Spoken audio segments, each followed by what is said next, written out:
All right, free thinkers, witty spirits, and truth seekers, northern Israel has become one of the most sensitive fronts in the whole Middle East. In this episode, I will speak with Yaniv, Safrai, and Dave Bender, who report firsthand on the situation in northern Israel, sharing what they are seeing on the ground and how communities are coping with ongoing tensions. This conversation goes way, way beyond headlines and media narratives to explore the real, tangible, true atmosphere in the region right now. And so, just so you know, they might have to run to the shelter in the middle of the show. They are not running away from you. This is real stuff. So, what's the current situation in northern Israel? How are the communities near the border experiencing the conflict? What might happen next as Hezbollah continues its unprovoked rocket barrage and drone attacks on Israel's civilian areas, like recent strikes hitting homes in Kiryat Shmona and beyond? Our brave residents in North stand resilient, supported by the IDF's defensive operations to push threats away and restore security to their friends and families. These are the voices you won't hear in biased mainstream coverage, BBC, CNN, and so on. Every day, Israelis protecting their homes, families, and future against terror backed by Iran and its proxies. Don't miss this eye opening discussion. Watch now to hear the filtered truth straight from the front lines and share this episode. Comment with your thoughts and stand with Israel in the fight for peace and security. So let us know in the comment section what do you think the international community should do to stop these attacks, because it seems we are very passive here in the West, and I'm not happy with that myself. Let us know. But consider support this independent show by joining our membership's plan and send us a super chat. Let's get into it. I will start with Yaniv, if that's okay. Yaniv, good evening to you. Good to see you after meeting in person in Israel a month ago or so. Yaniv says, someone deeply connected to northern Israel through your work as a tour guide in the region and your personal roots. What does a typical day look like right now for yourself and the residents in the north of Israel, with the barrages coming from Lebanon all day long? The bombs now comes not only from Lebanon to the north, they are coming from Iran. So at first they started to come from Iran, and after it we got bombs from Lebanon, missiles from Lebanon.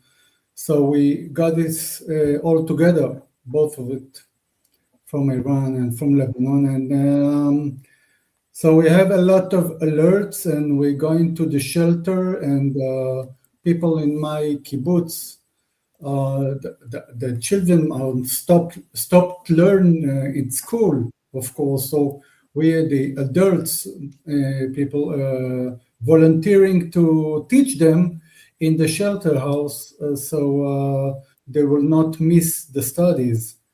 If students have to go to their exams in history and math and English, so we try to teach them by volunteering in the shelter in our kibbutz.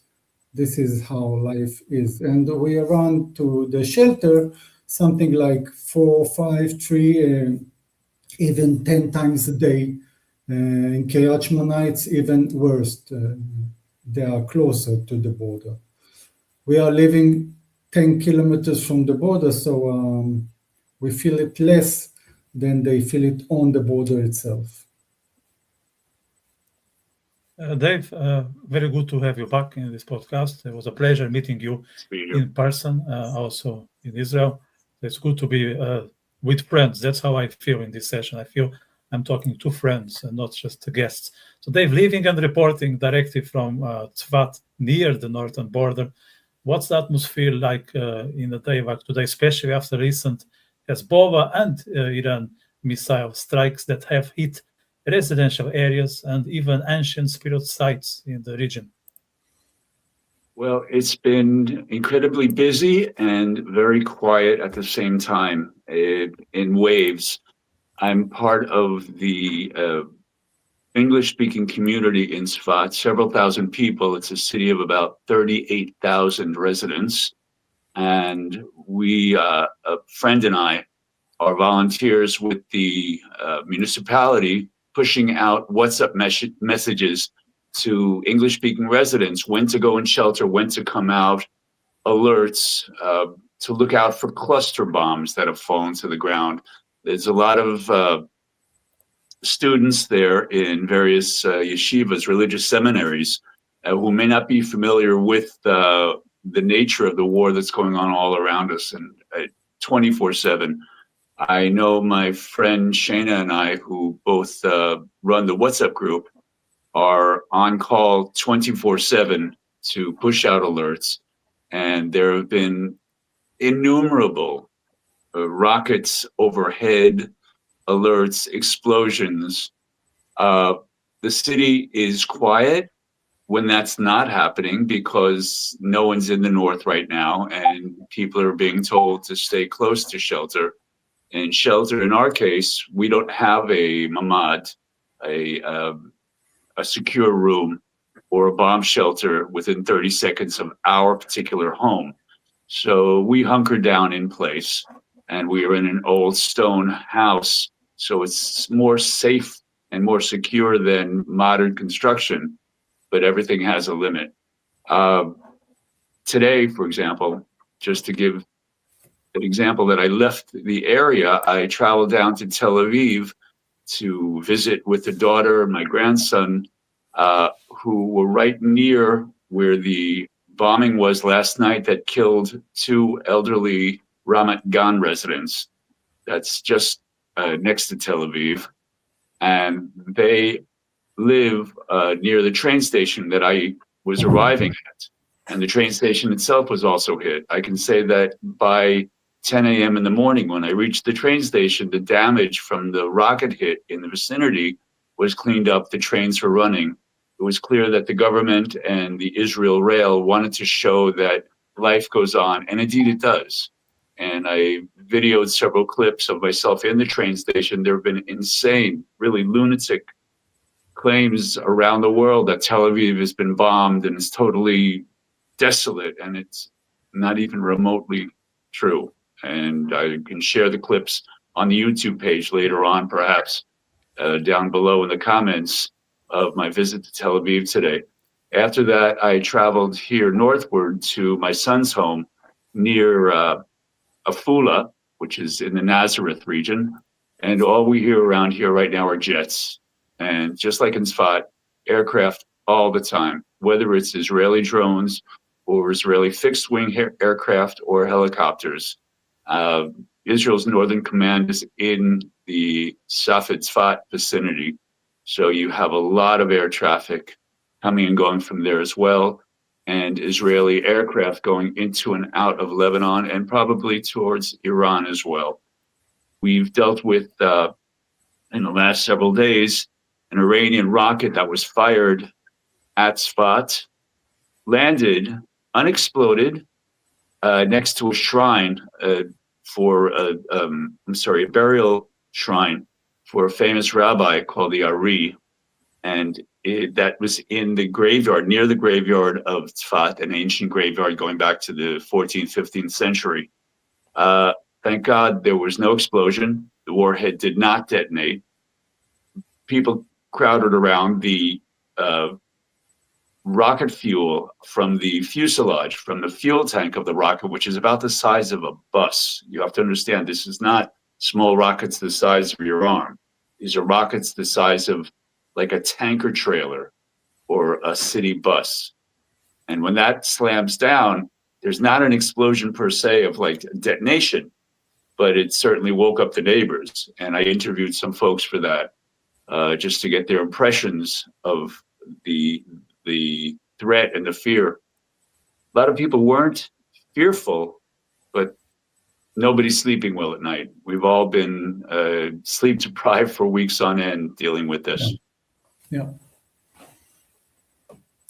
Yeah, Peter? I'm very thankful to hear your insights. That's what I try to do in this YouTube channel. I try to get real facts, tangible realities, and not just artificial stories that we see on the media. So, guys, if you want to be part of the community, you don't mind me advertising, we are here for free thinking, for witty spirits, trying to find the truth using our own means and resources. There's a link here. If you want to be part of the community, I'll be very happy to count you in.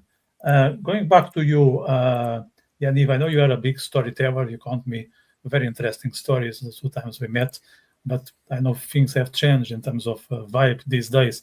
I think it's more about solidarity, how people give a hand to each other. Is there any volunteer efforts that we have witnessed or being part of, showing how northern Israelis are supporting each other these days when it comes to evacuations and dealing with threats? Is there any stories that you would like to share with the public? Yeah. First, I have to say that I'm part of the security squad in my kibbutz, and we are on immediate alert. So we're just waiting for the army to alert us, to call us to join the forces.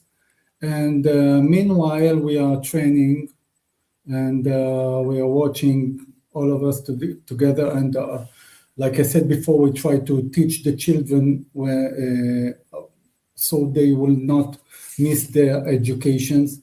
And we help the forces that goes around and try to protect us. The forces of the IDF, they came from their houses. They had several supplies, and we give them some food, some cakes, something to make them feel they are beloved, that the people are behind them, because they are going there to protect us, to protect every one of the northern people. And you see that the volunteering spirit is very high these days. People looking for the places they can volunteer in. If it's by training how to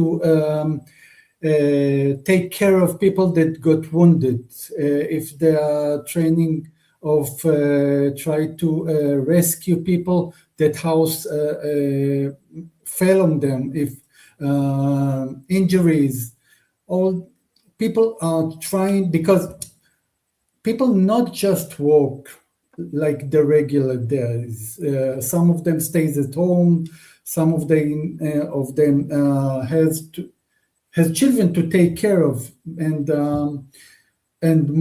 all of us, like my friend said here before, all of us haven't slept for regular night sleep. We haven't felt it for 2 weeks. We are waking at the night. 2 months, maybe. No, we are waking at the night 2 or 3 or 4 times, and some of the times we have to run for shelter. Some of it will not, and try to feel it. I am for it. For example, when I waking up, I don't go easily fall asleep after it. So we're all doom scrolling in the dark. Yeah. In bed. We're all doom scrolling. Yeah, definitely. So it's challenging. It's really challenging period of time. We had a situation here. Yes. Yeah, go ahead. No, go ahead. I was just going to give an anecdote like that, like what Yaniv was saying. Neighbors of ours who we're in our part of Safed, there are a lot of Airbnbs, really nice ones, and some of them have guests that are stuck here because they can't get a flight out. But we had a very interesting experience with a pair of 70-year-old plus Hawaiian visitors from Hawaii who are visiting Israel, who are stuck here now and are staying on now for another week, yet another week at the Airbnb. They love it here. They feel as safe as they could be anywhere. They understand the danger. They are nervous. They've never been around, obviously, a war zone. They've never been in a situation where they're dealing with rocket alerts and all the rest. But they take a lot of strength from the residents here, who are pretty used to how to behave in these situations. And like Yaniv, I'm part of the civilian security team here in Sfat, and we're aware of what behind the scenes is being done to protect us.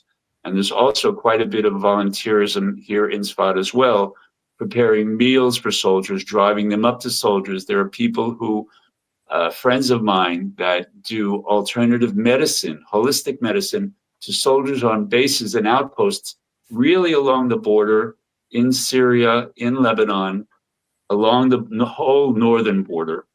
And you see a lot of that here. So it's in everyone's consciousness, even if they're not in uniform. But people are getting on with their lives as best they can, I would say. My son, who works near Netanya, I would say, roughly, is at home at the moment. He'll be home tomorrow, and he's working partly from home and partly from the office. He has a high-tech job that allows him to do that. But people who are in shops and stores and all the like, and basic services, do have to show up. And there's a whole list of what are considered essential services that have to keep functioning. Supermarkets, for example, gas stations and the like, to keep society functioning. And everyone knows what's on that list and who's available and who needs to be available. Peter? Yeah, these people are what I call the everyday heroes. We cannot neglect them. They are behind the scenes to some extent, and they are keeping the country functioning. So a big shout out for the essential workers. I just want to bring the viewers to the conversation. I put a poll, and my poll is asking the following: which threat to Israel's security do you think will persist longer? There are three options. One is Iran, second is Hezbollah as Iran's proxy, and the third is neither, it's Hamas. So at the moment, people are leaning towards Iran as a direct threat to Israel, the threat that will last the longer. People, let us know your understanding of the situation, whether you are in Israel or in the diaspora. We are keen to understand how are you following the situation yourselves. Back to Yaniv, from your perspective on the ground, okay, how have the IDF targeted operations in southern Lebanon? How have they contributed to reduce the immediate rocket and drone threats to northern Israeli civilians? For example, yesterday we had an intelligent alert that says that the North going to get full airstrike from missiles from Hezbollah at yesterday's evening.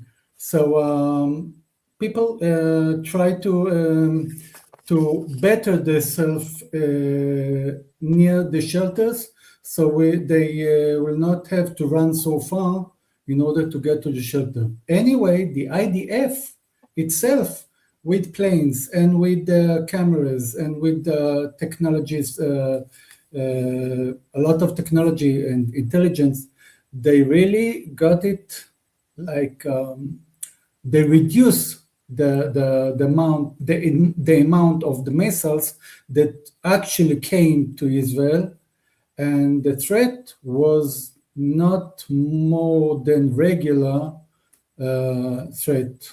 Okay. The IDF does a lot to protect us. The IDF spokesmen tell us all the time, keep to the regulation, keep to the orders, and make yourself safe. Don't run if you don't have to. Don't drive if you don't have to. Stay close to the shelters. And you can see the results. The casualties amount is a lot less than they thought it would be at the beginning. I want to comment on that if I may. Sorry, if you don't mind. I just want to add one thing here just before I pass the word to you. I just want to tell people that I was in June in Israel So I was caught in the middle of the Iranian war, the 12 days war. And I have to say the instructions were clear. They were straightforward. All we had to do, especially people like ourselves that we are not residents, what we had to do was being compliant. That was it. If you were able to put in place the instructions, the chances of you being safe were nearly 100%. So I just want to express in public my deep gratitude for the State of Israel for the way they look after everyone, including us who were there caught as tourists. Dave. Yeah, a couple of things about that, what Yaniv was saying. Exactly a week ago, last Wednesday, there was a similar barrage, a really heightened barrage of drones and rockets fired into Israel from Hezbollah. In that first situation, that first scenario, the IDF did not warn people ahead of time. They didn't want to create a panic. But everyone found out about it through leaked reports anyway. And so the army was a little bit embarrassed by the fact that they didn't tell everyone that expect a much more severe response from Hezbollah. Israel has been bombing sites in Beirut and other areas throughout Lebanon, mostly in southern Lebanon, to hit ammo dumps, missile silos, hidden training areas and command and control areas of Hezbollah and Iranian Revolutionary Guard Corps collaborators working with Hezbollah. And they've been doing this for the past year to keep down the amount of ability of Hezbollah to fire rockets or attack Israel in any way. It's not perfect. It's not hermetic. This evening, Hezbollah was able to fire a number of missiles. I don't know yet the exact number. Furthest yet, 200 plus kilometers from Lebanon south to Jewish communities right at the top of the Gaza Strip. Now, this happened just before we came on the air, so I don't have the exact numbers, if there are any casualties or what damage there is. But that's the furthest Hezbollah, as far as we're aware, at least in this round of fighting, that they've been able to shoot. Where they were shooting from is probably deep into Lebanon, where the IDF was unable to reach or did not know about, or it wasn't at the top of their target bank. But it sure will be now, that's for sure.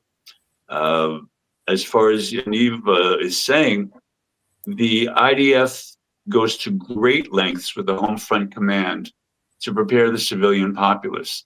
And what you were saying, Vítor, about being told clear, simple instructions, where to go, what to do, to bring you just one brief, there are Home Front Command early warnings coming even as we're speaking right now on our screen. And I have to see where that's coming from. A close friend of ours from Life on the Border, which is another Facebook group that I help admin of communities in the north and around the Gaza Strip, one of our members took a trip just before the war started to Dubai with her husband as a delayed anniversary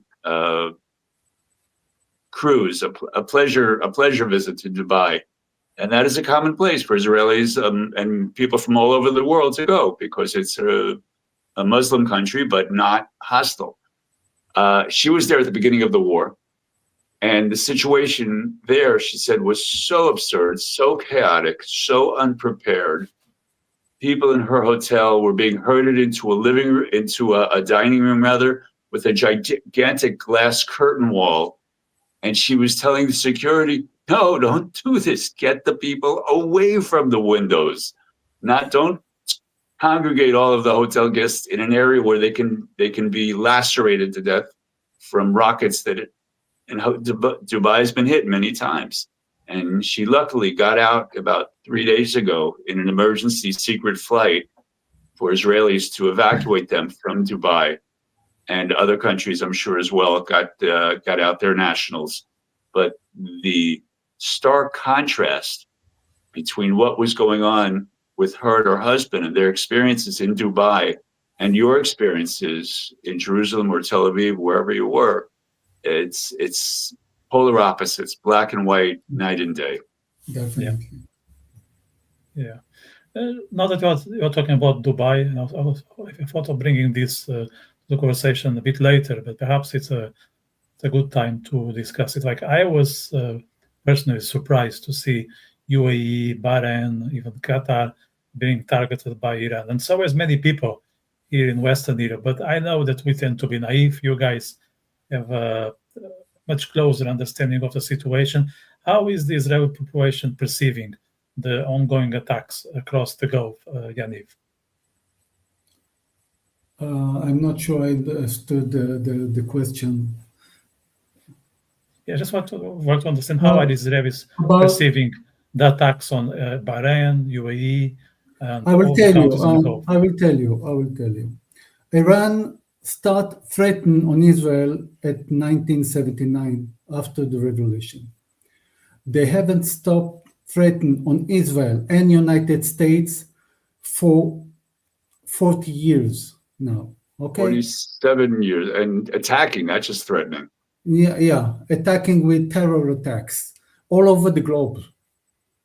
It's I feel, if you ask me how I feel that now we are kind of equal situation as the Salamis battle at the 5th century BC between the Greeks and the Persian, that the Greeks stopped the Persian to enter from entering Europe. Now we are at Salamis battle on our time.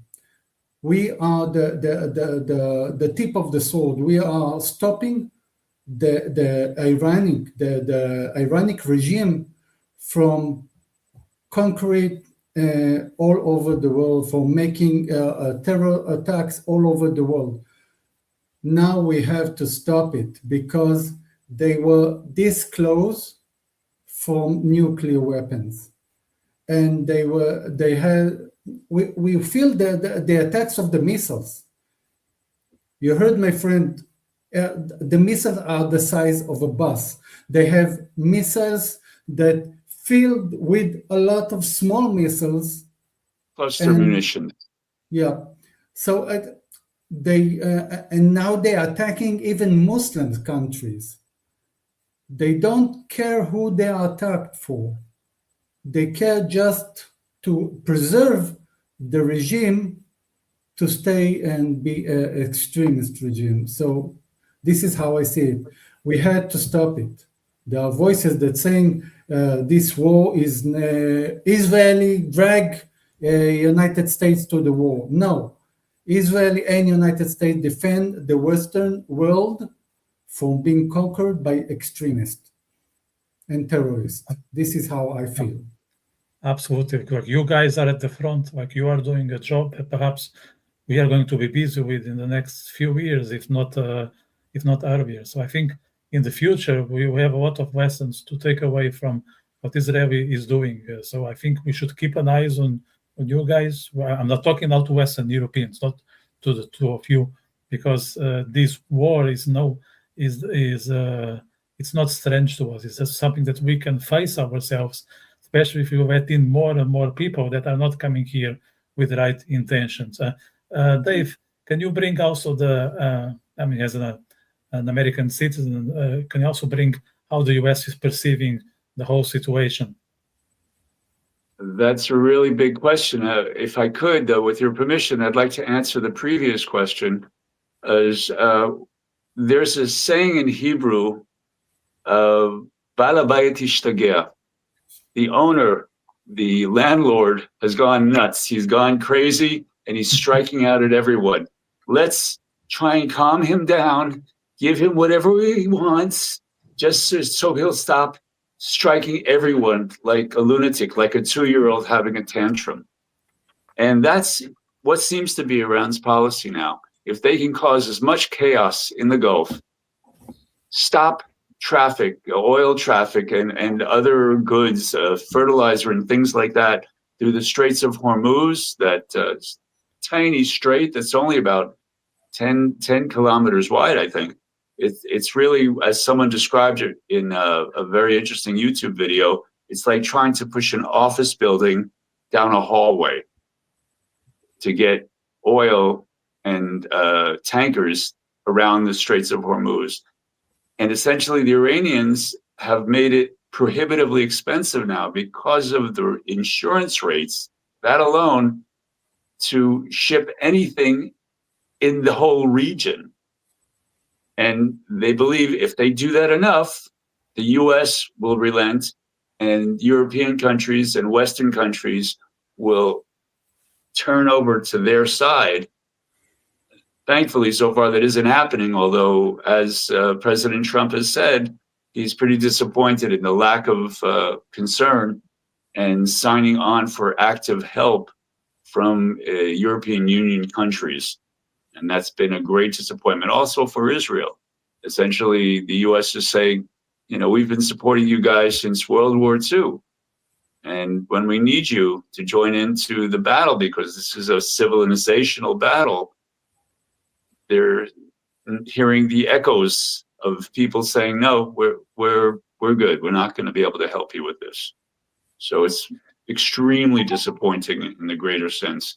I should say, throughout our whole conversation, there are red alerts going on in the Western Negev, in the Jerusalem area, in the north right now, Dovev, which is not too far from where Yaniv is living.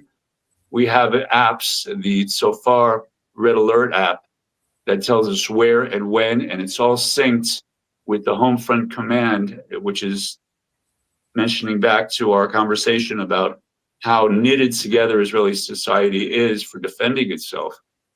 So every citizen here can know exactly up to the second what's happening and where, and when they have to take cover, and when they can come out and try and go about roughly a normative day.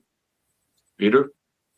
Yeah, because that's an existential war, what you guys are facing. Like, the big alliance between the universities, NGOs, press, corporations, framing this conflict as an economic conflict. But this is an existential or civilizational, as you just said, Dave. That's what is at stake. And is it fair to say that the Iranians are using the economics, like blocking the Strait of Hormuz, trying to mess up the whole Gulf, because they are not losing on the ground? So they need to use other weapons to threat the whole the whole bunch of enemies they are dealing with. I think it's not only that. That's the first weapon, and it's a big problem. When they lay mines, any mines, even one mine, that's enough to stop the U.S. Navy from accompanying ships, escorting ships through the Straits of Hormuz. It's not worth the risk, and the Iranians know it. The Iranians, however, are bottled up inside the Gulf, and the U.S. Navy is on the outside of the door. Essentially, they've slammed the door shut on the Iranians and saying, okay, you want to play it this way? Good, you can stay here too. So the Iranians are unable to export any of their oil. And Israel, the U.S. rather, hit Karg Island. That's their main facility. Israel hit their gas production facilities in the south, I believe, Bushehr, in that vicinity. I could be wrong. Which were major economic hits for the Iranian economy under the circumstances. But I do want to add one other thing, is that the Iranians have been at this a long time, and they've been practiced, and they've been setting up sleeper cells. They've been setting up safe houses, and the terror threat in Western countries cannot be discounted, and I'm not being alarmist here. There have been so many plots that have been exposed in North America, in Central and South America, and by Iranians to attack Western interests, and not just Jewish ones, Western interests. And that's been going on for years, and it's a cat and mouse game in many cases between the Mossad, Western intelligence services, and the Iranians to catch them before they carry out a terror attack and expose their cells, and try and find out where the threads are leading to find all these sleeper cells that are throughout Europe and England and the UK and no doubt Ireland as well.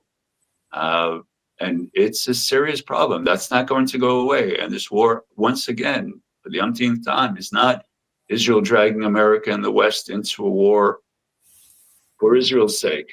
The West, the US, they have larger geostrategic goals that Israel in parallel has an interest in, but their goals are not entirely the same. We're looking to protect ourselves, but we're also trying to say, hey guys, this is serious and this is all about you even more than us, because as Iran has said, since the revolution came to power, Israel's the little Satan, quote unquote, the little Satan. America is the big Satan.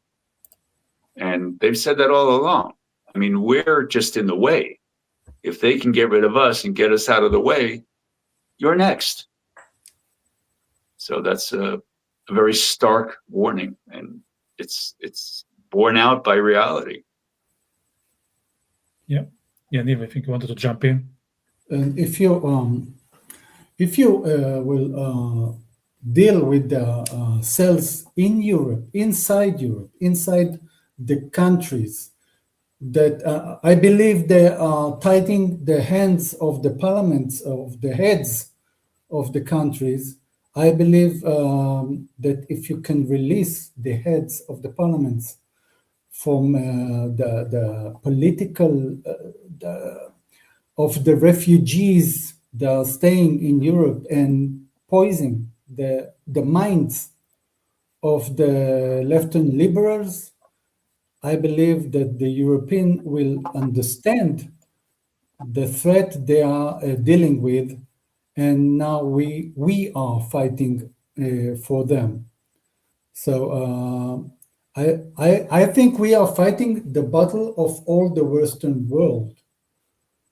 I think that the Western world should rise and come and help us and United States with this battle, because it's a battle of civilizations. Yeah, I mean, I have the same understanding of this, but sadly, the way that is being framed here is that it's all about economics, financial interests. They always frame this situation as voting blocks. Yes, like the capitalists going after the poor brown people, because this we all know that this Marxist narrative, it's more and more popular. And the saddest thing, guys, it's not that establishment is propagating that message, is that the youth is not rebelling, because I'm old enough to remember the youngsters in universities going against what they are told by the media and by their professors. Now it's the opposite. They echo what they hear, and they just endorse like it's something that they cannot question. Because before you could go to the younger generation and say, "Hey, we are being cheated, we are being lied. We need to do something about it, because otherwise things are going wrong for our future." Now it's the opposite. Like the youngsters are even more in favor of the establishment than, let's say, the adults. This is absolutely crazy. So you have very little people to talk about it, let's say, in a serious manner. There are random individuals who are able to think by themselves, who are able to exercise critical thinking. All the rest is just cheap, from well-educated to youngsters and professionals. It's a very, very pessimistic scenario. You know, there was a really great phrase that was coined for that. It's weaponized compassion. The compassion, the innate compassion of people who are young in universities, people who want to believe the best of humanity and themselves. And if we only extend our hand to our opponent and show that we really mean well, they'll echo us and do the same thing. And what has happened very, very successfully, unfortunately, is that all that compassion has been in like a judo maneuver, twisted against all of us on the West, that their compassion has been turned against them and used as a tool to sap morale and to make people in the West feel that, well, you're just cruel, you're just heartless. How can you do this when, if we just be a little nicer and a little more friendlier and a little more forthcoming, everybody could live together and sing Kumbaya. And unfortunately, the world is not. History, I think that was a great phrase for that. History has teeth. It's not, we're not quite at the end of history just yet.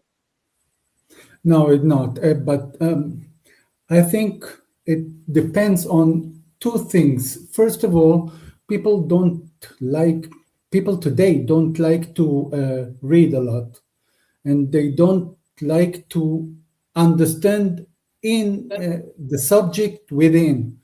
They like to stick with phrases, and that's it. That's enough.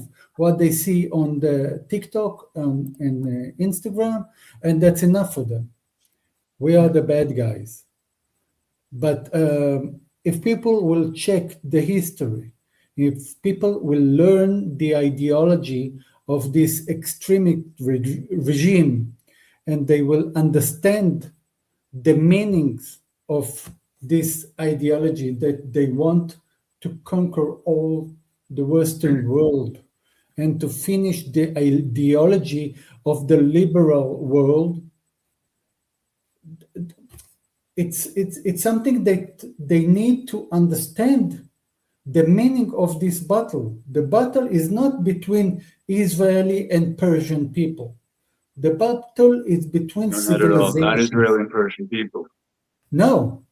But if I could just throw in there that Israel had excellent relations before the revolution with Persia, with the Iranian government. And you can see construction projects, tourism, flights. And you can see the demonstration of the Iranians that not living in Iran. They were exiles from Iran. You can see that their demonstration, they are saying thank you to Israel and United States. Also in Iran, I've seen several images of, it's hard to believe how much is real and how much is AI, because you really have to look closely. But there are a lot of examples, numerous examples of support for Israel and the West saying, we appreciate that you're doing this. And I would say, as an Israeli, and as I've seen numerous people saying online and on camera, we're hunkering down in our bomb shelters. We're enduring this war on us in Israel.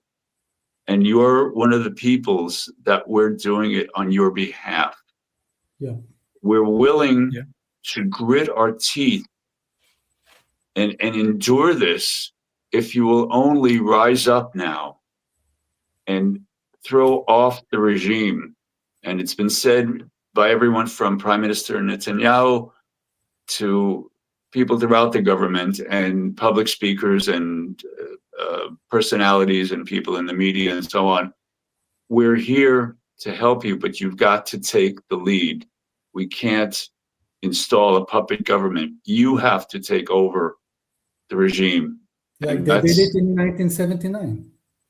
So it has to go the other way. And the question is, will the Iranian people en masse have the, how do they say in Spanish, the cojones to actually make that final move? And it's been waiting a long time. And that's still up in the air. We don't know. We don't know if they're willing to do that.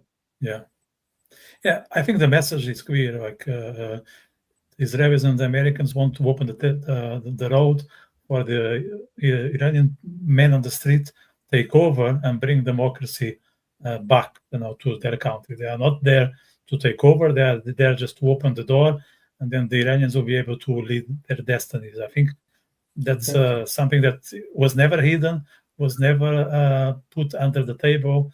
It was always up front. It's very different from previous situations like Iraq or Libya, I think, because a lot of people in the West are putting everything in the same bag. I think they are just drawing very simple conclusions.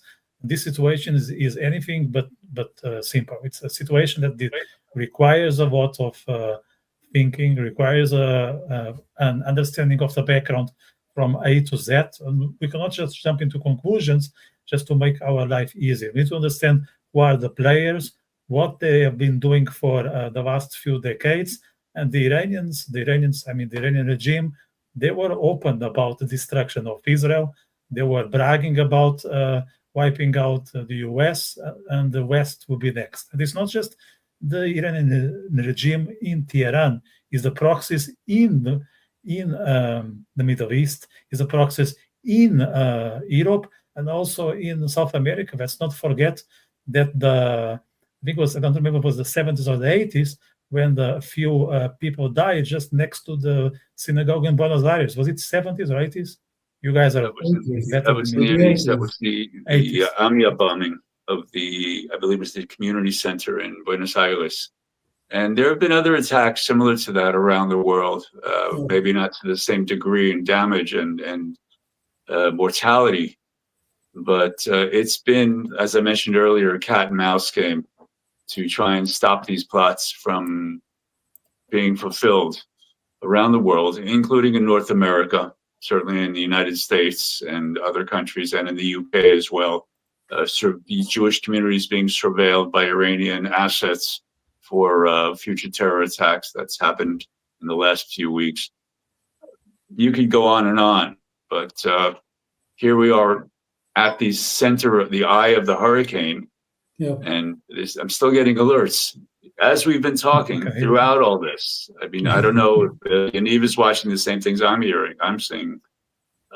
So it's been very distracting to try and have a conversation like this, and reality keeps like slapping you in the face as we're talking here. And I don't know if the folks who are watching from abroad are aware of how significant the war effort is, even as we speak, literally now. Not just, this isn't something happening in a studio. This is our real lives in northern Israel and southern Israel as well, but Jerusalem as well, for that matter.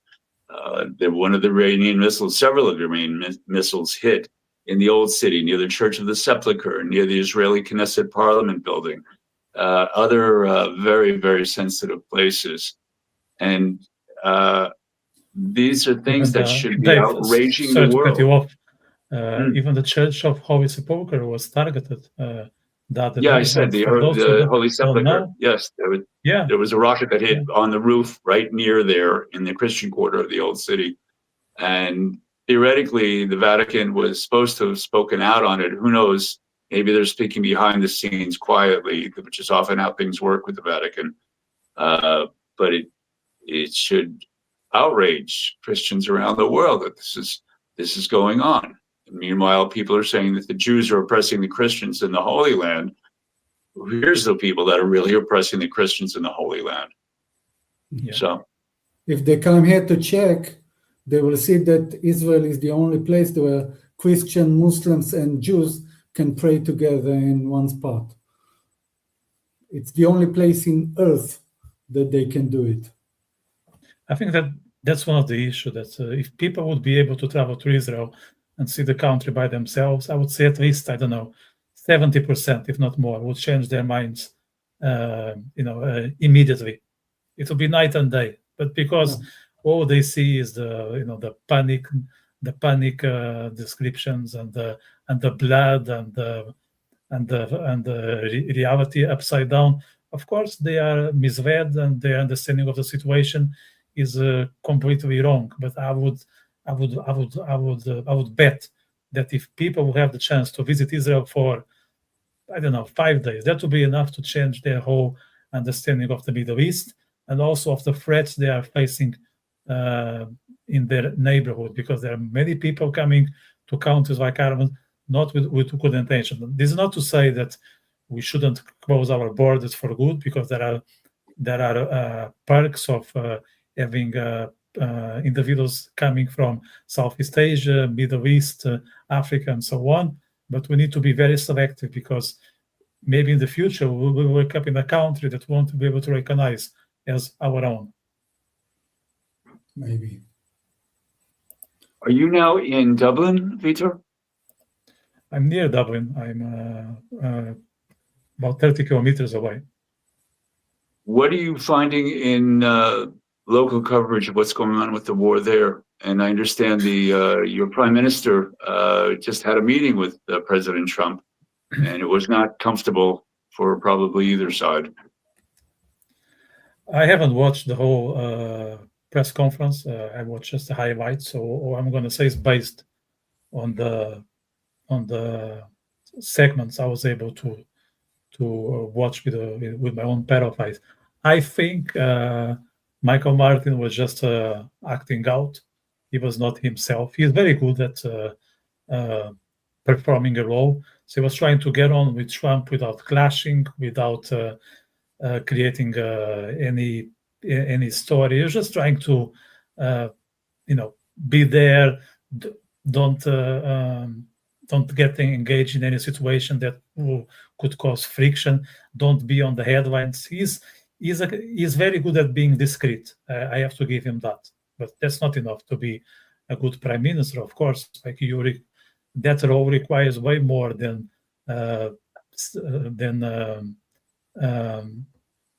disengage from situations that you won't be very happy, let's say, the day after. So he was just there, let's say, physically present. He was not trying to be part of any controversial.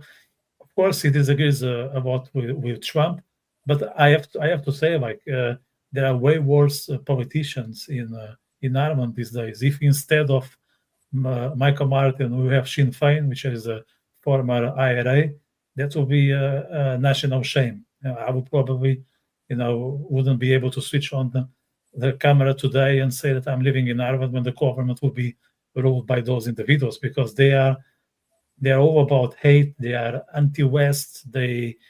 Their understanding of financials is similar to a child of the age of 6. So we don't want these people in power, not even for a day. So I think his role was discreet. He was trying not to be on the spot. I think he succeeded in that sense. But for me, what was really an embarrassing bad choice. Yeah, but what was really an embarrassment, and actually I wanted to bring this up, and I'm thankful that you mentioned that, like, yesterday was St. Patrick's. You are familiar with St. Patrick's festivities. There is a whole parade, and the different communities, they express themselves with the uniforms, music, and some other aspects that make those communities unique. That's good. I don't mind if the Indians or the Brazilians or the Chinese are on the parade. I'm not that type. But to see, and that was the first time that happened, to my best knowledge, to see some groups with keffiyehs and cheering for Gaza, that was way, way, way beyond my worst pessimistic expectations. These people shouldn't be part Iran. of the parade. I mean, why not? Why go far to Gaza? Like, I hate to see festivities being hijacked by politics. The same, let's say, with the World Cup in the US in a few months. This is purely sport. Like, set aside all the political tension. We have enough in our day-to-day lives. Like, how could the councils allow those groups, to go around with the keffiyehs and shouting hate? I think this like in a decent, normal environment, there will be no space for those individuals. And as you guys just said, there are people who are just there for compassion. But I'm sorry, if you are not able to see the situation as is, I'm not going to endorse your solidarity, because your solidarity has no connection with reality. So it was a bit of a rant here. Yeah. If I may ask, you're a tour guide in the North. Do you have groups now? And when you do you get difficult questions from them? First, all my tours were canceled. Since the beginning of March, I have no groups, and I lost a lot of them. All my diary is clear now. I hope it will not happen in April too. But if they are going to ask me hard question, I have the answer ready for them. I have nothing to be ashamed of. I think that Israeli army is the best army in the world, and it's the compassionate army in the world.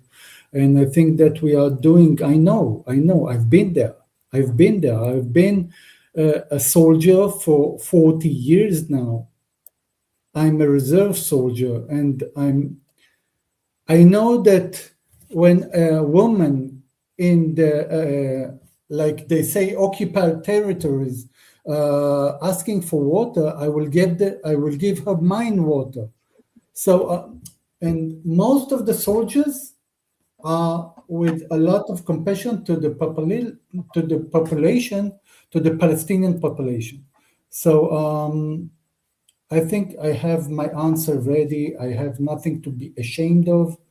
I think that we are doing our best to keep from casualties, unnecessary casualties, and that's it. And if you look at the media that comes from Gaza Strip now, you can see that Hamas is celebrating with armors and vehicles, and they're shooting in the air, and they're shooting the opposition, and they're shooting their opponents, and that's been going on under the radar for the last 2 months with the war with Iran. It's not under the radar. If you look at the media, you will see it. You will be able to see. You just have to look for it.